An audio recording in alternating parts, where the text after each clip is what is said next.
দর্শক এই মুহূর্তে ঢাকা কেন্দ্রীয় কারাগারের সামনে আছেন আমাদের সহকর্মী তরিকুল ইসলাম। আমরা সরাসরি যুক্ত হচ্ছি তার সাথে।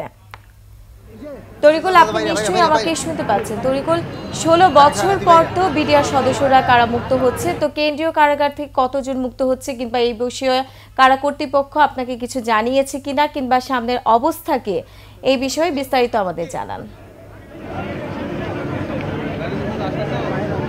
শুরু করব। দর্শক, এই মুহূর্তে আমি রয়েছি হচ্ছে রানীগঞ্জ আদালতে। আপনারা জানেন যে আজকে বিডিআর বিদ্রোহে যে 178 জন সাজাপ্রাপ্ত আসামি ছিল, যারা হচ্ছে কিনা হত্যা মামলায় মুক্তি পেলেও যে বিস্ফোরক মামলায় তাদেরকে এই দীর্ঘ 15.5 বছর, প্রায় 16 বছর যাবৎ জেলে কাটাতে হয়েছে।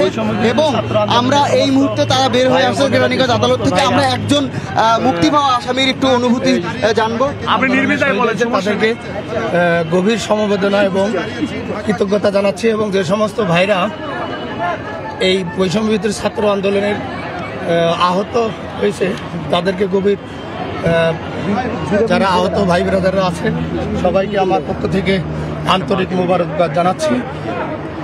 এতটুকুই ভাই। দেখছিলেন দর্শক, আপনারা দেখছিলেন যে মুক্তি পাওয়া যারা আসামি রয়েছে বিডিআর বিদ্রোহে, তাদের অনুভূতির আসলে শেষ নেই।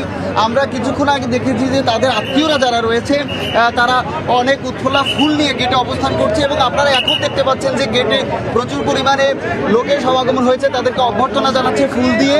এবং এই আমরা একদম গেটে যখন দেখতে পেয়েছিলাম কান্না বিজড়িত সেই মুক্তি পাওয়া সদস্যরা এবং তাদের আত্মীয় স্বজনরা, তাদের ছেলেমেয়েরা তাদেরকে রেখে গিয়েছিলেন খুবই ছোট বয়সে। সেই সকল মানুষ যারা সন্তান রয়েছে তারা এখন বড় হয়ে গেছে। সেই অনুভূতি আসলে আপনাদেরকে দেখাতে চাচ্ছিলাম যে আসলে উপচে পড়া যে আত্মীয়দের যে অনুভূতি, তারা অপেক্ষা করছেন ফুল নিয়ে তাদের সেই কাঙ্ক্ষিত বাবা, তাদের ভাই কিংবা তাদের বোনের স্বামী তারা মুক্তি পাবেন সেই আশায় তারা দীর্ঘক্ষণ সেই সকাল থেকে এই রানীগঞ্জের ঢাকা কেন্দ্রীয় কারাগার রয়েছে সেখানে তারা অবস্থান করছে। এবং ওয়ালটন এসিতে ইনস্টলেশন একদম ফ্রি। আপনারা দেখতে পাচ্ছেন যে এই কেন্দ্রীয় কারাগারের সামনে এখন উপচে পড়া মানুষের ভিড়, মিডিয়া রয়েছেন এবং একে একে বেরিয়ে আসছেন মুক্তি পাওয়া আসামিরা। দর্শক, আপনারা এই মুহূর্তে দেখতে পাচ্ছেন যে একজন মুক্তি পাওয়া বিডিআর বিদ্রোহে তাকে তার পরিবারের মেম্বাররা ফুল দিয়ে বরণ করে নিয়েছেন। এবং এই অনুভূতি আসলে আপনাদেরকে তাদের আত্মীয় না হয়ে আসলে এই অনুভূতি অনুভব করার মতো নয়। আমরা একটু তার কাছেও জানতে চাইবো যে এই মুক্তি পাওয়ার পরে